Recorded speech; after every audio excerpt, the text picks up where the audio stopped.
বর্তমান সরকার যে কয়দিন ক্ষমতা আছে তাদের পক্ষে এই সনদের যে বক্তব্যগুলি আছে, কথাগুলি আছে, এগুলি বাস্তবায়ন করা সম্ভব না।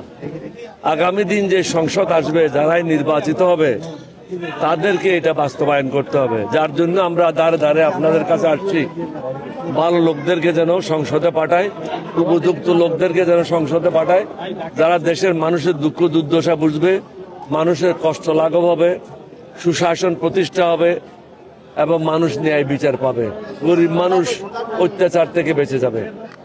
তাহলে আমাদের এই সংস্কারগুলি কাজে আসবে, অন্যথায় এই সংস্কারের কোনো মূল্যই নেই। এনসিপি এবং গণফোরাম যে সিগনেচার করেনি, তারা সব আরো বেশ কয়েকটি দল আছে, তাদের জন্য কি আহ্বান থাকবে আপনার? আমার কথা হলো, সবাইকে উপলব্ধি করতে হবে ভালো কাজে মতামত দেওয়া এটা জরুরি। তারা বাইরে থাকলে বাংলাদেশের যে আমূল পরিবর্তন হবে এই ধরনের কিছু না।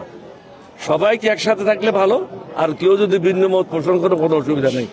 জনগণ একসাথে থাকলে হলো। ধন্যবাদ। সবাই দুই হাত তোলে আমাকে দেখান যে আপনারা ইমামদের পক্ষে থাকবেন। কর্নেল অলি আহমেদ বীর বিক্রম মেমরার নাম জানেন না আপনারা? কর্নেল অলির নাম শোনেন নাই? আপনারা কর্নেল অলির নাম শুনেছেন। এর প্রতি সালাম জানাই এবং সকলকে আহ্বান জানাই, আগামী নির্বাচনে আমরা যদি আমাদের দলের পক্ষ থেকে আপনাদের